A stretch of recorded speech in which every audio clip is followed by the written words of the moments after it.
set up on your table. Your table has to be flat.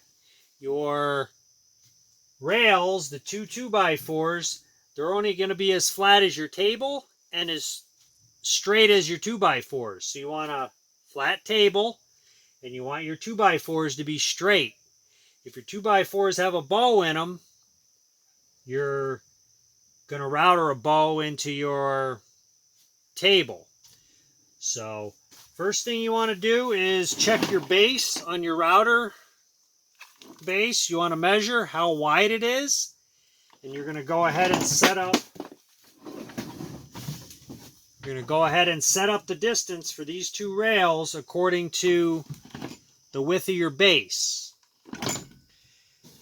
So I already did that. I already have that set up. You can change the width of the base with this threaded rod. This is adjustable. You want to make sure they're the same on both sides so these rails are parallel.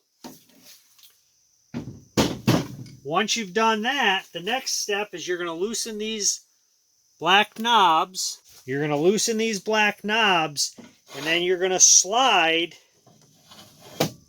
this up to the 2x4. Now you want to take a square, and you want to make sure that your rail is square with your 2x4s. Now take your square,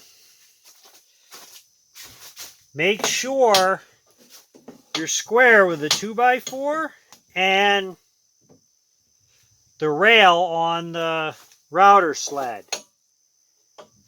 So you want to check that, make sure it's square, and then you can go ahead, this adjustment here, you put that up against the outside of the 2x4, and if you have this square with the rail, you can just put it up against and then tighten it. And then you'll do the same thing on the other side. So let's go ahead and I'll move over to the other side. Now on the other side, you want to make sure these rails are wider than your table. Also, you do not want them the exact size of your table, otherwise the 2x4 rails, you do not want these the exact same size as your table, because you need room for your router to go out off the edge of the table and not run into the 2x4. This is actually going to act like a stop for you. Your router will go up against here, and in most cases it will not run into the 2x4 if you have a larger router. If you have something smaller, you might have to put a stop. Now you want to put this up against the other 2x4, tighten that up, and now this will slide, and then we'll put our router in the middle here. Now you set your router in the rails, and now it can move back and forth.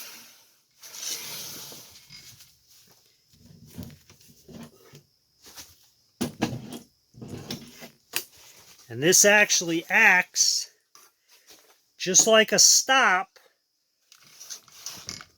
where it won't run into the side. So when it touches that stop, your router bit does not touch the 2x4. So you don't want your router bit running into your side of your rail. So once you have that set up, the next step is going to be to, now once you have your router set up, the next thing you're going to do is you're going to get your table set up. And these 2x4s are actually 3.5 inches high. So I'm going to have to put wood on the bottom. I have 2x4s on the bottom, so you have to see how thick your table is and then how much you have to build it up. You want to get it up as close to these rails as you can so you have the most adjustment up and down for routering. So I'm going to use the 2x4s. My table's about 1.5 inches, so it'll be about 1/4 to 1/2 inch from the bottom of this rail. You want to get up as close to that rail as you can without the router sled running into it, and then this just slides along. And that's how you router your table. So let's go ahead and get the table set up. Now these tables, here's the table we're going to router. These tables, they're usually twisted and bowed and everything else, this live edge. And once you put the epoxy and stuff in it, just everything seems to move. So what you have to do is take an edge, and you kind of have to figure out what side you want to start on. What's the flattest? What's the flattest is what you want to put down. And then the side that's not very flat, you want that up, and then you'll router it. So I think the bottom, I think, is what we're going to start on. And then we'll have to put some shims underneath to make it flat. It kind of rocks back and forth. We're out about a 1/4 inch over here. So we definitely have some issues to flatten out. So, all right, so I'm going to go ahead and put this table this side up.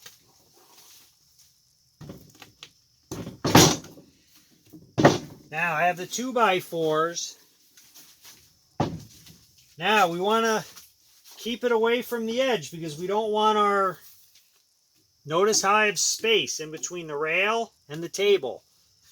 We want to make sure we have space in there for our router bit to come off the edge, but not run into the rail.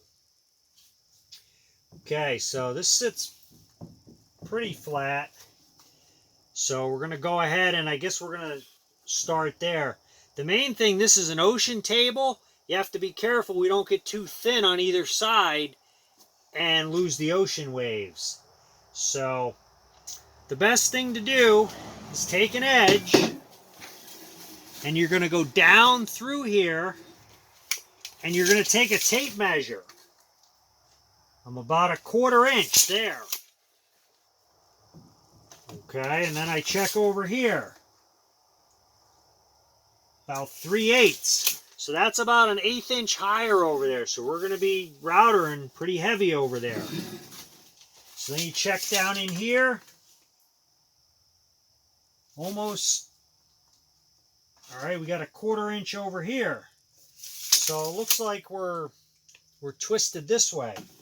So you might have to do some shimming also. A lot of times, I think we're going to shim down in this corner. And that's going to help us out, I think. So I'm going to put a shim under this. You need to get some shims and put them under. And then we will we'll get it fastened. You got to get it fastened where it's not going to move. Once you get it where you want it, you flatten this side out. Then when you flip it over, it'll be sitting flat, and then the front will be able to flatten out. You'll be able to flatten the face of it. The top of the table will be able to flatten. Now, once you set the table in here, if it's any twisting or bowing, you got to get it just the best you can so you're not taking the most off. There's really no scientific way to do it. You just got to do the best you can. I take and usually I run this rail down and I measure from the rail to the table. Okay, rail to the table, and I get the best, so it's in the middle. And get it where you're taking the least off. You just got to kind of play around with it until you get it where you're not, taking a ton off. I use shims underneath, put shims. And then I use, these are nice. These are plastic. These are 1/2 inch HDP plastic. I put a countersink in them. And they're good for locking the table so it won't move. Because I have used wood in the past, and what happens is the wood splits all the time. So the plastic it's nice. So you put it there, take a little 1.25 inch screw, and we're off to the races. Remember, I have a 2x4 underneath that's holding this up so we can get as close as we can to the rail. Same thing on the side. Okay, and then also I took screws and the rails on the outside,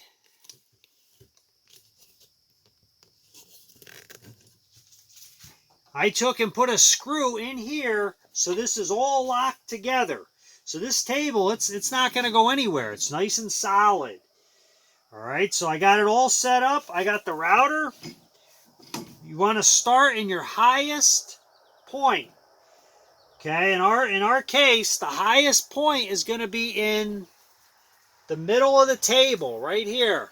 That's our highest point. So that's where we're going to start. That's where you want to set your router, to the middle of the table, and you just want to take a little bit off, maybe a 1/16 of an inch, and then see how it goes. Go over the whole table, and then lower it down a little more, and you just keep going until you have your one side flat. And then once the one side's flat, you'll flip it over, and you'll flatten the other side.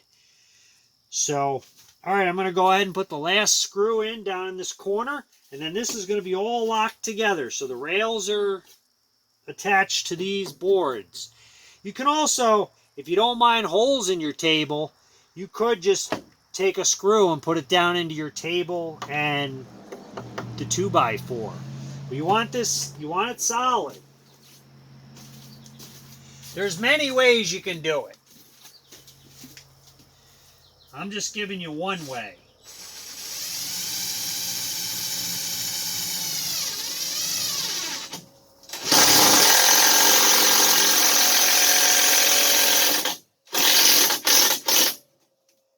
Now that tightens this up. This table it's not going anywhere. It's nice and solid.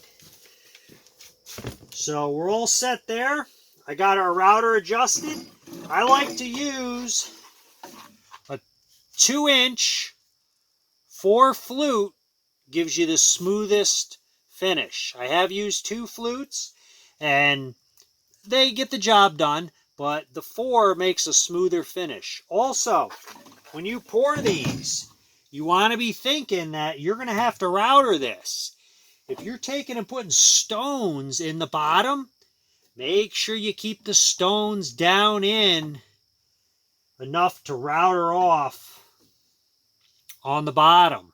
If you don't, one time I made a table, I put stones in it, and my first pass, I wrecked my router bit, and the stones were in there, and it was a disaster. It's tough to get it all flattened out. You almost have to get a diamond router bit, and then use a diamond to take to cut through the stones. So you want to, it can happen, but you want to try to avoid it if you can. Otherwise, probably a diamond router bit, a dry diamond router bit, is probably going to work. I've never actually used one. I didn't have a lot of stones sticking out, so I was able to get through with the dull router bit.